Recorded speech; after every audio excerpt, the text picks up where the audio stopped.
ශ්‍රීජය lifestyle නාලිකාවට ඔයාලව ආදරයෙන් පිළිගන්නවා. ඉතින් ඔයාලට සුබම සුබ අලුත් අවුරුද්දක් වේවා. මේ පින්තූර 3 දිහා හොඳට බලාගෙන ඉඳලා ඔයාගේ හිත වැඩියෙන්ම යන පින්තූරය තෝරගන්න. ඔයා තෝරගත්තේ පළවෙනි පින්තූරය නම් 2026 කියන්නේ ඔයාට ඔයාගේ ජීවිතේ රජිනක් වගේ ජීවත් වෙන්න පුළුවන් අවුරුද්දක්.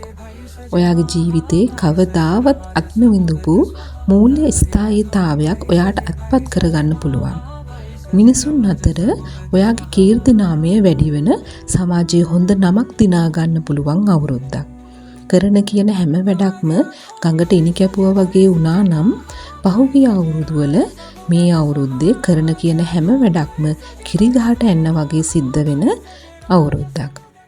මෙච්චර කාලයක් කිසිම දෙයක් ඉෂ්ට වුණේ නැත්තම්, එහෙම නැත්තම් ඔයාගේ හීනවල ළඟා වෙන්න අමාරු වුණා නම් හීනවලට ඉතාමත් ඉක්මනින් පහසුවෙන් ළඟා වෙන්න පුළුවන් අවුරුද්දක්. මේ හැම දෙයක්ම වෙනුවෙන්ම ඔයාගේ පෙර පින බලවත් වන අවුරුද්දක්. ඔයා පළවෙනි රූපේ තෝරගන්න හේතු උනේම ඔයාගේ පවතින ආධ්‍යාත්මික භාවය. ලක්ෂ්මී දේව මෑණියන්ගේ ආශිර්වාදය ලැබෙන අවුරුද්දක්. ඔයාට ඔයාගේ ටාගට්ස් වලට යන්න ඔයාගේ චිත්තය, එහෙමත් නැත්නම් යහපත් මනෝභාවය මොනම හේතුවක් නිසාවත් නැති කරගන්න එපා. කුසල් වඩන්න, ධාර්මිකව ජීවිතයක් ගත කරන්න, අන් අයට උදව් කරමින් කාරුණික මෛත්‍රී සහගත සිතක් ඇති කර ගැනීමට උත්සාහ කරන්න. ඔයාට තෙරුවන් සරණයි.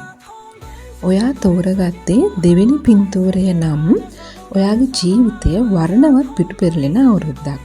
හැකියාවේ දියුණුව, උසස් නිලතල දැරීමට හැකිවීම, වෘත්තීයමය වශයෙන් කීර්තිනාමය වර්ධනය කර ගැනීමට හැකිවන අවුරුද්දක්. ව්‍යාපාරයක් ආරම්භ කිරීමට හිත හිටියානම් ව්‍යාපාරය ආරම්භ කිරීමට ඔබට සුදුසුම අවුරුද්දක්. ඔයා සමූහයක්, කණ්ඩායමක් වශයෙන් ඔයාගේ වෘත්තීය එහෙමත් නැත්නම් ව්‍යාපාරික කටයුතු කරනවා නම් සමතරඟකරුවන් පිළිබඳව සැලකිලිමත් වන්න. නිතරම අන් අයව දැඩි ලෙස විශ්වාස කිරීමට නොයන්න. එයින් ඔබට අයහපතක් වීමට ඉඩ ඇත. ඔබගේ සැලසුම් හා ක්‍රියාමාර්ග සම්බන්ධයෙන් අන් අය සමග අදහස් විමසීම්, තොරතුරු බෙදා ගැනීම සිදු නොකරන්න. එයින් ඔබගේ දියුණුවට බාධා ඇතිවිය. යම්කිසි රෝගයකින් පීඩා වින්දේ නම් එය ක්‍රමයෙන් සුවහතට හැරෙන අවුරුද්දක්. ඔබ අන් අයට උදව් කිරීම සම්බන්ධයෙන් හිත හොඳ පුද්ගලයෙක් වශයෙන් නමක් දරාගෙන සිටිය පුද්ගලයෙක් නම් උදව් කිරීමේදී නැවත කිසිවක් බලාපොරොත්තු නොවි උදව් කිරීමට වග බලා ගන්න. මොනම හේතුවක් නිසාවත් අන් අය කෙරෙහි වෛරයේ සිතුවිලි ඇති කරගන්න එපා. ජීවිතේ ඔයා බලාපොරොත්තු වෙන ඔයාගේ ගමන යාම සඳහා මේ අවුරුද්ද හොඳම අඩිතාලම කරගන්න. තෙරුවන් සරණයි. ඔයා තෝරගත්තේ තුන්වෙනි පින්තූරය නම් සුඛෝපභෝගී ජීවිතයක් ගත කිරීමට හැකිවන වර්ෂයක්. ඔයාගේ මුදලින් හෝ එහෙමත් නැත්නම් වෙන කෙනෙකු නිසා හරි සැපවත් ජීවිතයක් ගත කිරීමට හැකිවන අවුරුද්දක්. විදේශ ගමන් බිමන්, සාප්පු සවාරි, සංචාරක කටයුතු වලට වැඩි ඉඩක් ලැබෙන අවුරුද්දක්.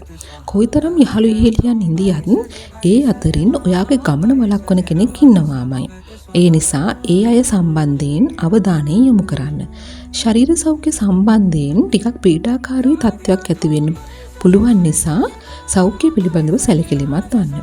නිතරම ස්නානය, සීතල පාන වර්ග භාවිතයෙන් අවම වෙන්න. ඔයාට ඔයාගේ ආශ්‍රයෙන් ගොඩාක් ඉහළට යන්න පුළුවන් අවුරුද්දක්. අන් අයගේ උදව් උපකාර වැඩිවරින් ලැබෙන අවුරුද්දක්. නෑදෑයින්ගෙන් වගේම යහළු මිත්‍රයන්ගෙන් නොසිතූ ලෙස උදව්වට පැමිණෙන. ඉක්මනින් කෝප ගැනීම, හදිසි තීරණ වලට යාමෙන් කරදර වීමට ඉඩ ඇති බැවින් ඉතාමත් ප්‍රවේශම් වන්න. තෙරුවන් සරණයි.